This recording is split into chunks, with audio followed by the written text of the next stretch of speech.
অবশেষে কিন্তু দারুণ সুখবর পেতে যাচ্ছেন সরকারি চাকরিজীবীরা। তাদের যে দীর্ঘদিনের দাবি মহার্ঘ ভাতা, পে স্কেল, সেটা কিন্তু সমাধানের আশ্বাস দেওয়া হয়েছে প্রধান উপদেষ্টার পক্ষ থেকে। এটাই কিন্তু আজকের আলোচনায় থাকবে। এবং মহার্ঘ ভাতা বা পে স্কেলের সর্বশেষ নিউজ কি হবে, সেটা হবে কি হবে না সে সম্পর্কে আজকের ভিডিওতে ধারণা দেওয়া হবে। সম্পূর্ণ ধারণা পেতে পুরো ভিডিওটা না টেনে দেখুন এবং আমাদের চ্যানেলে যারা নতুন সদস্য আছেন তারা চ্যানেলটি সাবস্ক্রাইব করে আমাদের সাথে থাকুন। তো চলুন মূল আলোচনায়। এখানে যেটা বলা হচ্ছে যে নবম পে স্কেল এবং মহার্ঘ ভাতা সরকারি চাকরিজীবী ঐক্য পরিষদের দাবি দ্রুত সময়ের মধ্যে সমাধানের আশ্বাস। 50% মহার্ঘ ভাতা এবং নবম পে স্কেল বাস্তবায়ন 7 দফা দাবিতে আন্দোলনরত সরকারি চাকরিজীবী ঐক্য পরিষদের নেতাদের দাবি দ্রুত সময়ের মধ্যে সমাধানের আশ্বাস দেওয়া হয়েছে। 15 সদস্যের প্রতিনিধি দল প্রধান উপদেষ্টার কাছে স্মারকলিপি দিতে যান, তখন প্রধান উপদেষ্টা ব্যস্ত থাকে। তার সহকারী একান্ত যে সচিব আছে সাব্বির আহমেদ তাদের কিন্তু এই আশ্বাস দিয়েছেন। প্রধান উপদেষ্টার হয়ে ঐক্য পরিষদের নেতাদের সাব্বির আহমেদ বলেন, আপনাদের অনেক দুঃখ কষ্ট আছে, সেগুলো আমি দেখছি। সেগুলোর মধ্যে অগ্রগতিকার দাবিগুলো দ্রুত সময় সমাধানের জন্য সংশ্লিষ্ট কর্তৃপক্ষের কাছে পাঠিয়ে দেব। জানতে চাইলে প্রধান উপদেষ্টার এপিএস সাব্বির আহমেদ ঢাকা পোস্টকে বলেন, 11তম থেকে 20তম গ্রেডের কর্মকর্তা কর্মচারীদের একটি প্রতিনিধি দল প্রধান উপদেষ্টার কাছে স্মারকলিপি দিতে আসছিল। তিনি রাষ্ট্রীয় কাজে ব্যস্ত থাকায় আমি ওনাদের সঙ্গে কথা বলে তাদের দাবি দেওয়া দ্রুত সময়ের মধ্যে সমাধান করতে সংশ্লিষ্ট মন্ত্রের কাছে পাঠিয়ে দিয়েছি। প্রধান উপদেষ্টা তাদের দাবির বিষয়ে কনসার্ন, আশা করছি দ্রুত সময়ের মধ্যে সমাধান হবে। এবং এখানে যেটা বলা হচ্ছে যে মহার্ঘ ভাতার সর্বশেষ যে খবর, সরকারি কর্মচারীদের মহার্ঘ ভাতার ঘোষণা কি তাহলে মাসে আসতে পারে? সরকারি কর্মচারীদের মহার্ঘ ভাতা জানুয়ারি হতে কার্যকর হলে ফেব্রুয়ারি মাসে বেতনের সাথে পাওয়া যাবে বা কিনা, জানুয়ারি হতে কার্যকর হবে কিনা তা, বা 4,000 টাকায় পাওয়া যাবে কিনা, এমন প্রশ্ন করেছেন অনেকেই। গত 9 জানুয়ারি 2025 তারিখে জ্যেষ্ঠ সচিব মহোদয় প্রেস ব্রিফিং, এরপর আর কোনো তথ্য কর্তৃপক্ষ জানায়নি। তবে ইতিমধ্যে কিন্তু দুটি মিটিং সংগঠিত হয়েছে, ব্যাপারটি আপনারা সকলে অবগত আছেন।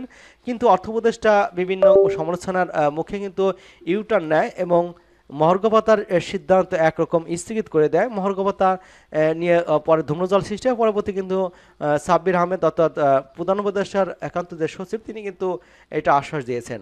এবং গত 11 ডিসেম্বর 2024 তারিখে ভাতা বিষয়ে একটি কমিটি গঠন করা হয়েছিল। আজ জনপ্রশাসন দেশের সচিব মোখলেছুর রহমান এবং কমিটির সদস্য হিসেবে কিন্তু সাংবাদিকদের প্রশ্নের অবগত করেছেন যে মহার্ঘ ভাতা বিষয়ে দুটি মিটিং ইতিমধ্যে হয়েছে। মোট কথা, মহার্ঘ ভাতা প্রদানের কার্যক্রম চলমান রয়েছে এবং আগামী জুনের মধ্যে বাস্তবিত হবে এমন মন্তব্য করেছেন তিনি। ইতিমধ্যে কিন্তু সংবাদ মাধ্যমে বিষয়টি অধিকাংশেরই দৃষ্টিগোচর হয়েছে। তবে গেজেটের জন্য অপেক্ষা করতে হবে এবং গেজেট না হওয়া পর্যন্ত 4,000 থেকে 7,800 টাকা মহার্ঘ ভাতার ঘোষণা দেওয়া হওয়ার বাইরেই থেকে যাবে। এখন পুনরায় নবম পে স্কেল এবং মহার্ঘ ভাতা নিয়ে আলোচনা চলছে এবং মহার্ঘ ভাতা নিয়ে অর্থনীতি এবং সাংবাদিকরা যে উল্টাপাল্টা বক্তব্য দিচ্ছে, তার পরিপ্রেক্ষিতে তাদের বেতন ভাতা আমাদের সমান করা উচিত এমন দাবি করেছেন। বিভিন্ন পোস্ট থেকে পাওয়া তথ্য মোতাবেক যদি 4,000 টাকা বাড়ি ভাড়া বা তাদের কথা অনুযায়ী ইনক্রিমেন্টের সময় বেসিকের সাথে যোগ হয়, তাহলে কিন্তু সর্বনিম্ন 8,250 টাকা প্লাস 4,000 টাকা ইনক্রিমেন্ট বাসা ভাড়া, তাহলে তো জুলাই থেকে প্রায় 6 থেকে 7,000 টাকার মতো বেড়ে যায়।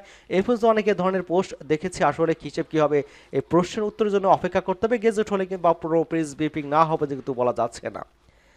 এই মহার্ঘ ভাতা কিন্তু দেওয়া হবে এমনটা কিন্তু আশ্বাস দেওয়া হয়েছে প্রধান উপদেষ্টার পক্ষ থেকে এবং দাবি দেওয়া কিন্তু অনেক দিন ধরে করে আসছেন এবং তারা কিন্তু বলেছেন যদি 15 ফেব্রুয়ারির মধ্যে যদি দাবি মহার্ঘ ভাতা বা পে স্কেল ঘোষণা না করা হয়, সেক্ষেত্রে কিন্তু তারা স্মারকলিপি প্রদান করবেন ইউনো বরাবর। তারপরে কিন্তু তারা ব্যাপক আন্দোলনের প্রস্তুতি নিয়েছেন, অর্থাৎ 1 মাস থেকে কিন্তু সারা দেশেই কর্মবিরতিতে যাবেন, কঠোর আন্দোলন করবেন।